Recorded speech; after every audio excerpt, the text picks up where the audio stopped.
మీరెందుకని నన్ను అడగనేలేదు? ఏమని?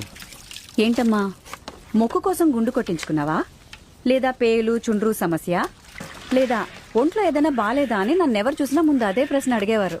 మీరు అడగలేదు, అందుకని అడిగాను. మీ చుట్టూ మీరు కత్తిరించుకున్నారు, ఇందులో నేను అడగడానికి ఉంటుంది మిత్రమా? నాకు చిన్న వయసులోనే పెళ్లి చేసి పంపారు. ఆహా. నాకు వాడికి ఎక్కడా పొత్తు కుదరలేదు.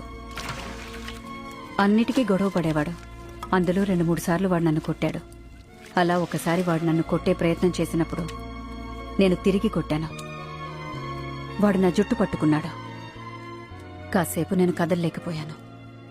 ఎంతో బలహీనంగా అనిపించింది.